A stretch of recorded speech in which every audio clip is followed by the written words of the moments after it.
back up. Got to set it up. Got to set it up kind of straight. What's up, family?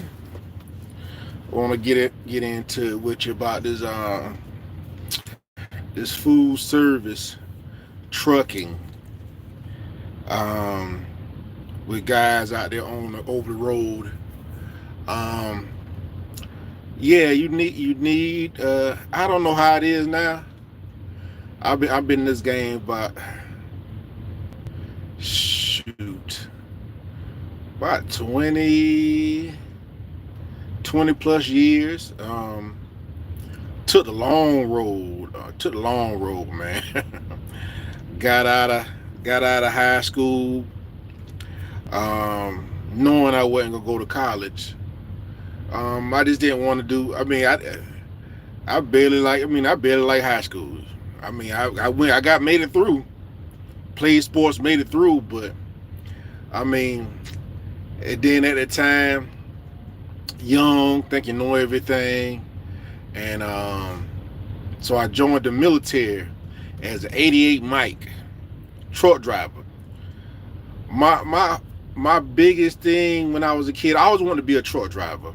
When I seen that movie, the movies that really got me into trucking was Maximum Overdrive with Emilio Estevez, and the movie with Burt Reynolds when he was in the Five Thunderbird. Those type of movies that really got me wanting to be a truck driver. So when I got an opportunity to be one, I joined the military, 82nd Airborne Air Assault. Was in 19th replacement. I was a bus driver there first. Then went to COSCOM, but then we started driving Superhits and PLSs. So I was in the military from 2000, like 99, 2000 to 2007, 2006. Got out. I wish I would have got my stuff while I was in the military, but you really don't start hustling and grinding when your back against the wall when you're an adult. That's why I tell my kids, I'm like, enjoy being kids right now, because when it's time for you to be an adult, you got to do what you got to do. And I didn't know how smart I was when I had to pay for these these trade schools and stuff like that out of my pocket. That's when I was making all A's and B's. So I went to do welding, CNC machining, tried both trade, through three trades, didn't like it. I hate being in a warehouse 12 hours a day, no windows, just always micromanage. And back in the day, truck driving was like the ultimate freedom, or working for somebody and feel like you're working for yourself because it's you in the truck. Until they start putting these cameras in, and now it's possible that somebody always watching you. You know what I'm saying? But I done seen some instance in some companies, a guy on a roll over OTR, and the truck is stopped. So the truck is stopped. It should be no video going on, and they fired him for doing something he ain't supposed to do in the truck. But when the truck stopped, the video is not supposed to be recording. So why are you recording when the truck is stopped and parked, off duty? So I don't know who was in the office recording him. That was the inside job. They just must be didn't like the dude. But anyway, I started from the bottom of the map, man. A long old school way. I was driving since 99, 2000, big trucks and stuff like that. But I didn't get my CDL till 2008, and didn't really do anything with it. I was still doing my welding and CNC thing, and I just say, you know what, let me give it a try. So got with Warner. Warner, man. I was with Warner when they start throwing sending those letters back in the day about people suing Warner because Warner didn't pay. And then I was with Warner. Then I went with who else? I went with Warner. Then I went with Swift, which I mean, I guess you gotta pay your dues. I mean, you ain't gonna make. I wasn't making no money. I wish I would known what I know now. I would have jumped in the food service game as a young man. Um, left Swift. Um, went to U.S. Express. We were doing dedicated for Walmart. That was pretty decent. Pretty decent. Um, Pretty decent. But let me back up. Um, Let me back up. Once I left Swift, I went to drive for Budweiser. One of the They say food service hard. Food service ain't really that hard. The hardest job I ever had in my life was working at Budweiser. Side loaders. We ain't had no it wasn't no such thing as no. You had a couple trucks around and pallet jacks, but we were side loaders. So side loaders, the one that look like a horse carriage thing. The beers on both sides, and the two hand jacks on the back. Your hand trucks on the back. When I say they didn't think about being a beer guy or a soda guy, stores do not respect the drivers, man. They talk to the drivers any kind of way. They act like you work for them. Food service. I don't know what it is about like food service. They feed you, they respect you, they nice to you. But as a beer guy and a soda guy, man, it's a different ball game. So I was working at Budweiser. I mean, we didn't even have a 14-hour clock. It was like it wasn't no 11 and 14. But you get in that mug early. We used to get in there like 3 o'clock in the morning. Prep your truck, count your cases, make sure you got your cases on your truck, peel out, hit your stops. I mean, some days, man, I remember one day I was in there from 3 o'clock in the morning on a Friday summer. 3 o'clock in the morning, I didn't get home to 10 o'clock, 10:30 that night. It was no clock. It was a blessing if somebody helped you. And the thing about it, like if I'd have known about food service back then, like we were stupid. I mean, we thought a certain amount of money was it. Budweiser was it. You know what I'm saying? They put your name on the side of the truck. You making, I think I was making probably about, this was like 2009.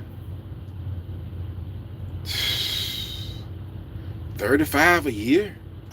And the cost of living at that time where I'm from, I mean, you probably get you a bed, 2-bedroom for like $550, $575 apartment.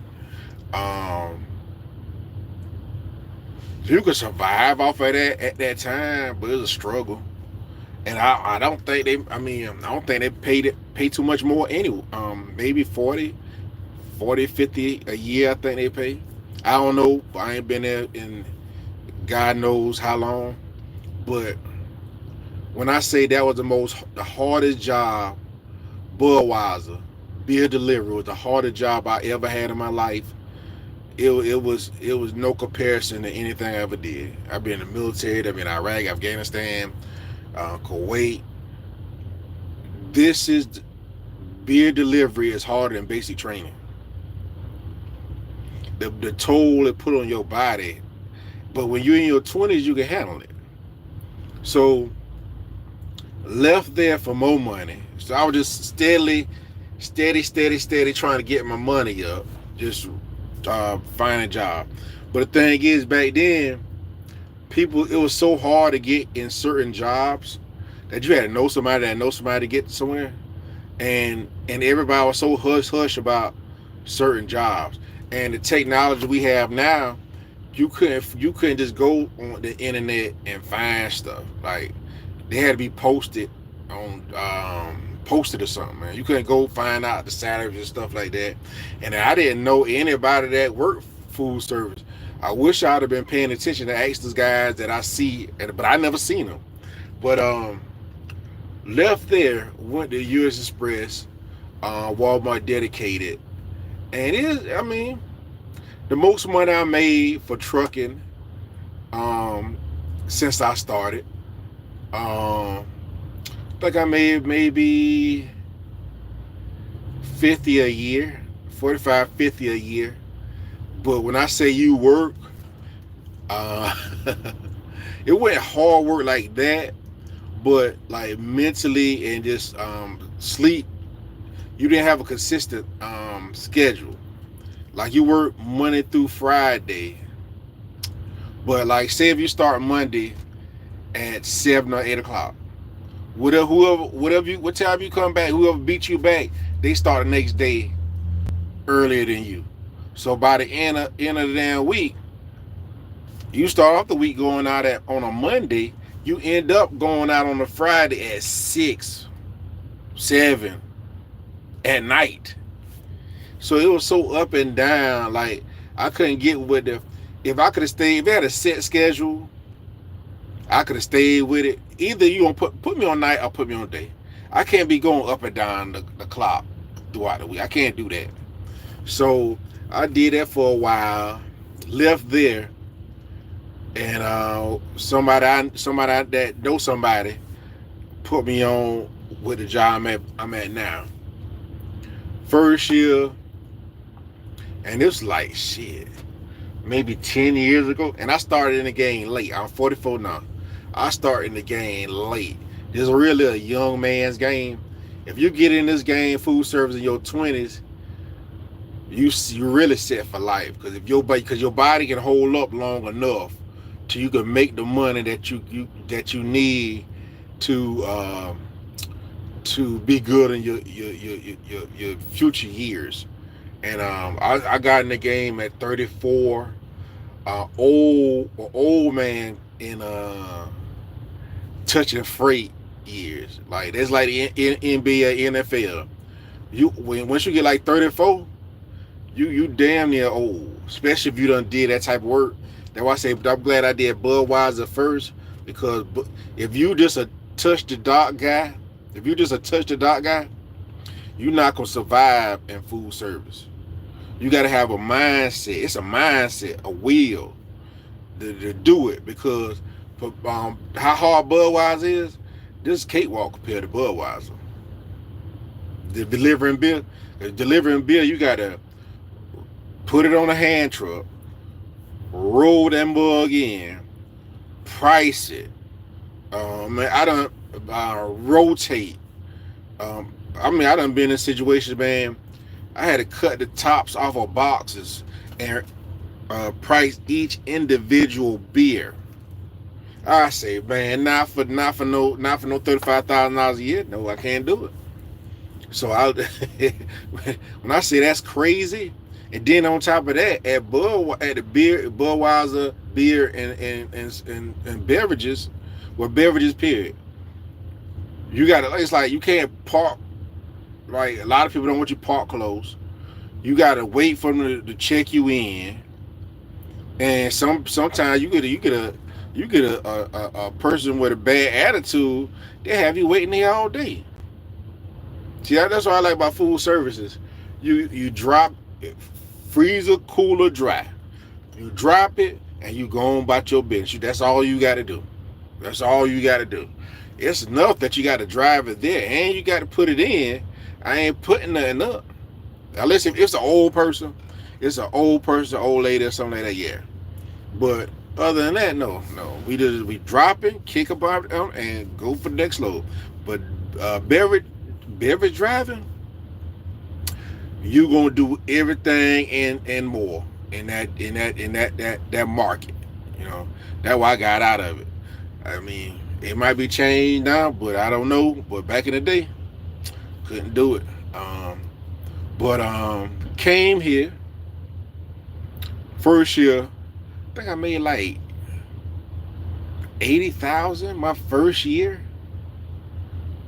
I got here. Matter of fact, I had put in my 2 weeks notice. I put my 2 weeks notice in at I put my 2 weeks notice in at US Express. And the same day I did a route for US Express. Came back and had my interview. So uh, I did my interview that next morning, and they put me in a doggone stick. You know what I'm saying? They put me in a doggone stick. You know, a lot of people don't know what she want. God dog it.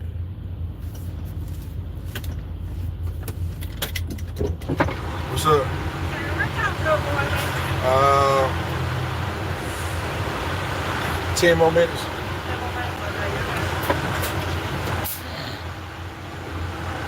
Just aggravated, bro. But anyway, man, I'm at this back hall, Cargill, in Granitesville, Georgia, picking up some oil. Done ran my route last night, so as I don't know what. Like I say, this is a young man's game, man. Young man's game. You still got guys in their 50s going on 60s, still trying to hold down a 4-day route. 1,000 cases a night. Money is money there. That's like what, $120,000 to $150,000 a year. I mean, I made 102 last year on a level route with backhauls. You know what I'm saying? And it's money to be made in this division, this industry. Like, people don't understand. Like, when you get into the trucking industry, it's two types. It's different. Trucking industry, like a doctor or something. You got different type of doctors. You got different type of truckers. You got people that do food service. You got OTR. You got owner operator. You got tankers. You got hazmat. You got doubles and triples. You got people that pull get a tweet car. They pull what's the thing's called? What's the heavy jump? It'll come to me. But it's different type of truck drivers. See, a lot of people be looking at the truck drivers that are on the road, over the road. That's where you get your training from. It's like your beginning. Over the road truck drivers are really guys that you just cutting your teeth in the game. You got to get the experience to go somewhere. So you're not gonna make no money really off of that. You know what I'm saying? And compared to what we do over here, you could be owner operator, you ain't gonna make what we make over here. And you be gone for 2-3 months at a time. That's why I say, man, if you're gonna be an owner, I always told people, like, if you're gonna be an owner operator, you gotta be in the mindset of buying a few trucks. You know what I'm saying? You can't be an owner operator and say, you know what, I'm gonna buy one truck and be done with it. Because even if you make 200,000, 300,000, you got to put about majority. You can only pay yourself probably about $80,000, because all the rest of that stuff got to go back in the truck. So what's the purpose of having one truck as owner operator? You're going to pay yourself $70,000 to $80,000 a year, and you still going to be out there 2-3 months at a time, missing home time and family, when you go work for a local company and make that or more. I mean, that never made any sense to me, unless you're trying to buy a few trucks and get out there and really put your trucks out there. But if you don't want to do touch freight, man, it's a lot of jobs you could do locally that pay you more than over the road. But this job right here was probably the most money I ever made. When I say it's physically taxing on the body, I ain't gonna lie to you, I ain't gonna hold you up. Like, even I got a layover route. I'm off Wednesdays, Saturdays, and Sundays. I got a layover route. And when I say that been in the game a long time, and your body never get used to it, and people are like, well, it's just another workout. No, it's not. No, it's not, bro. I can go do a full body workout and run 3 miles and still feel good after the workout. This right here, you better go soak that body. You better go get your back. You better go get that massage chiropractor every month to maintain your body. You got to stay in shape. You can't just do this alone because your body gonna wear out. First you're gonna be the first thing to go probably gonna be your lower back. Listen, it's a tax. Because thing is, they say you're supposed to live certain. You got to live a certain way. You got to pull. There's no way you gonna always hit because you're fatigue. Fatigue gonna kick in, bro. You're not gonna always live correctly. You're not gonna always because fatigue, man. Fatigue. Because you're gonna be out here. I probably drive about you got 14 hours 14, you got 11 and 14. 14 drive, 14 to work, 11 drive, right? On my route, I probably drive 4 or 5 hours and have 6 hours of work. And when I say it's something, man. It's you got to be built for this. But the money is so good that when you look at it, you're gonna be like, it's worth it. That's why I say I could do most any job that requires me to do it if I can make money, save money, take care of my family, and still, still have money to do what I want to do. And this is it. Well, if you really want to make some money, you got to get in the food service. And people always say, you don't think about leaving that job and doing something else. There's other jobs that pay a lot of money, but all money ain't good money.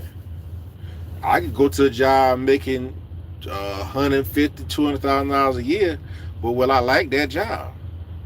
Will that job coincide with my lifestyle? Will that job? Will I be home? Will I spend time with my family?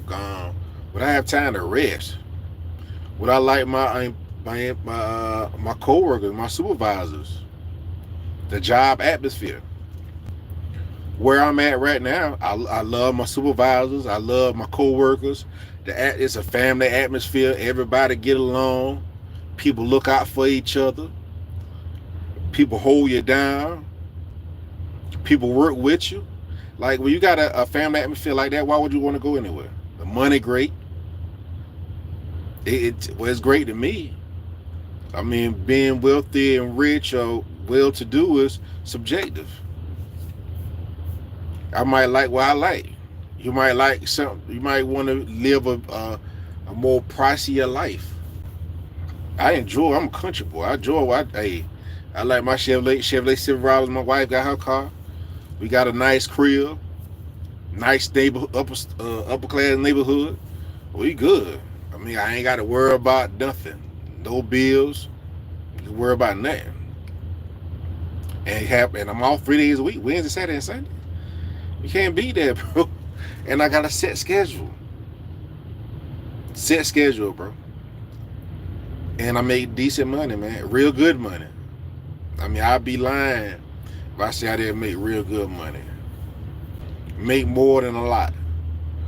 But when you get in this food service trucking game, touch freight, you got to have your mind right. Do something hard working first, then getting in the game. Because if you just touching docks and you ain't expecting to be out there and doing your thing, working through rain, sleet, snow, we out there throughout all the weather. And people talk, why y'all make so much money? Because everybody can't do what we do. That's the point. You get paid how you lay. If you could do something that a lot of people can't do, you usually get paid for it. Yeah, a lot of people can drive trucks, but can you drive trucks and hold up in all type of weather and deliver this doggone freight into these stores and these restaurants? consistently, efficiently. Can you do that? Everybody can't do. Everybody can't ain't built to work hard. Everybody ain't built like that. I had a homeboy that lasted 2 days. 2 days. I like, bro, you gotta look at it like if even in the gym, you're gonna be sore that first week. Your body got to adapt to it. Everybody ain't built like that, man. Before hey, food service is money, man. The minimum you gonna make is probably about 80, 85 coming in the door.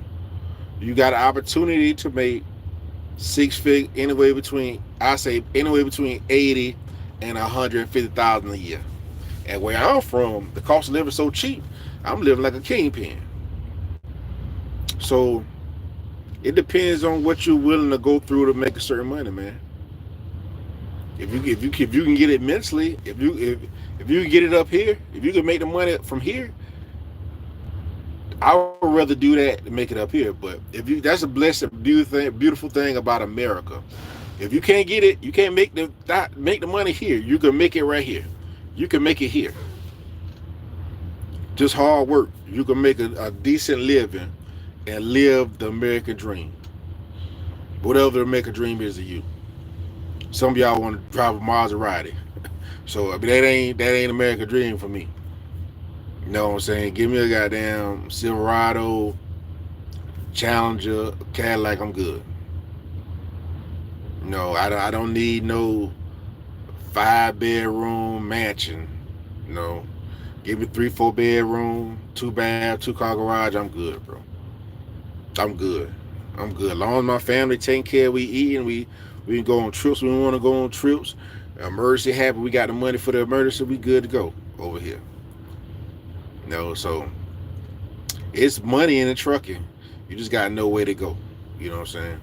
But hey, this is one of my tutorials to the trucking game, food service, trucking, the pros and the cons of it. You know, good money, but you gotta be with the pros is good money, great benefits, but the cons is you're gonna work through all weather. And it's gonna take a toll on your body. So set yourself up early. Get it again early. Set yourself up so you have an exit plan. And that's the great thing about our company. We take care of our old drivers. If your behind get too old, you're an old lion. You're gonna be pulling. You're gonna be doing some doubles and triples. We're gonna put you in logistics. So we'll move you up in the office. We take care of our drivers. We take care of our veterans. We take care of our people. So you know what I'm saying. When you in the company for a while, we take care of you over here. You know. So salute to all my truckers out there, man. Stay focused on the money, and your choice of what you want to do is your choice. Everything's subjective. You know, the General Hannibal. They check in with me, support the channel, like, subscribe.